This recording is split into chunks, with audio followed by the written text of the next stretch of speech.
नमस्कार साथियों, आज का वीडियो बहुत जरूरी है क्योंकि सवाल सिर्फ एक चीज पर नहीं है। क्या भारत में सचमुच में वोट चोरी हो रहा है? नरेंद्र मोदी पर राहुल गांधी आरोप पर आरोप लगा रहा है वोट चोरी का। इलेक्शन कमीशन है जो सीसीटीवी फोटो देने से इनकार कर रहा है। अगर वोट चोरी हो रहा है तो लोकतंत्र के साथ खिलवाड़ हो रहा है। चलो जानेंगे इस वीडियो में पूरी सच्चाई। वोट चोरी का इतिहास। भारत में वोट चोरी का कोई आवाज की समस्या नहीं है। अगर आप 1950 से लेकर 1990 तक की रिपोर्ट देखें तो बूथ की कैप्चरिंग एक आम शब्द था। मतलब पूरे मतदान केंद्र को गुंडा कब्जा कर लेते थे, वोट के अंदर नहीं ले जाने देते थे, खुद वोट डालते थे। 1990 के बाद ईवीएम आया तो यह बहुत कम हो गया, लेकिन कम हुआ, खत्म नहीं। आज बूथ कैप्चरिंग नहीं है, डिजिटल मैनिपुलेशन, फर्जी वोटर और डाटा गेम हो रहा है। राहुल गांधी क्या आरोप लगाते? राहुल गांधी ने कई बार कहा ईवीएम हैक हो रही है, डाटा बदला जा रहा है, वोट चोरी का नया सिस्टम चल रहा है। उनका सबसे बड़ा सवाल है, जब मोबाइल हैक किया जा सकता है तो बैंक को हैक किया जा सकता है, तो ईवीएम क्यों नहीं? क्योंकि दूसरा आरोप कई क्रेडिट लीडर कर रहे हैं, लेकिन रात होते ही अचानक पीछे हो जाते हैं। उनका कहना है ये सिस्टम गेम है। इलेक्शन कमीशन का जवाब। अब बात करते हैं चुनाव आयोग का। चुनाव आयोग का कहना है ईवीएम इंटरनेट से जुड़ी होती है, हैकिंग का कोई मौका ही नहीं।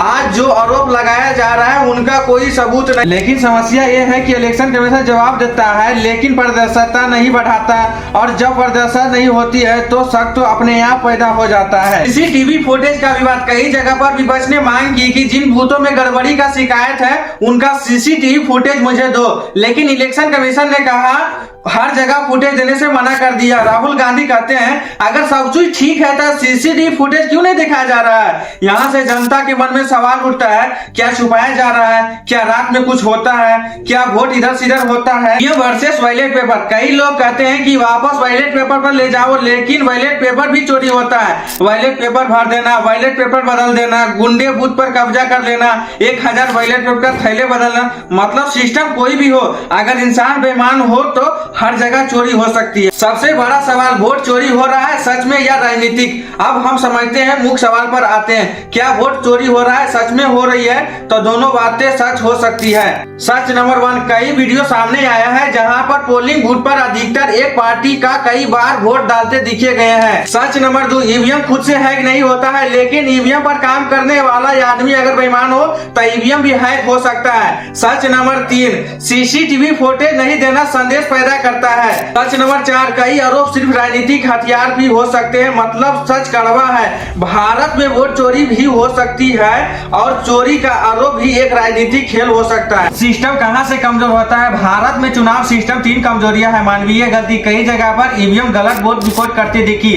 दूसरा, मानवीय बेईमानी, अधिकारी बदलकर, पोस्ट बदलकर, डेटा बदलकर बहुत खेल हो सकता है। तीसरा, डेटा गेम, सबसे खतरनाक, डेटा को मैनिपुलेट करके स्लो या फास्ट करना।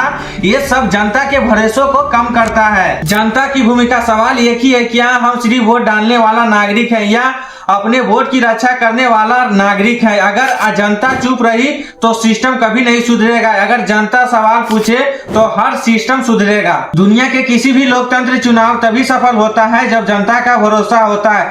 अगर लोग सोचने लगे कि उनका वोट चोरी हो रहा है तो लोकतंत्र सिर्फ शब्द बनकर ही रह जाता है। इसीलिए माइंडसेट यह होना चाहिए कि सवाल पूछो, जवाब मांगो, ट्रांसपेरेंसी की मांग करो, लेकिन बिना सबूत का किसी को दोष मत दो। तो दोस्तों, भारत में वोट चोरी का मुद्दा कभी झूठा नहीं होता, कभी सच नहीं होता। यह एक मिश्रण है, राजनीति का, सिस्टम का कमजोरी और जनता का चुप रहना।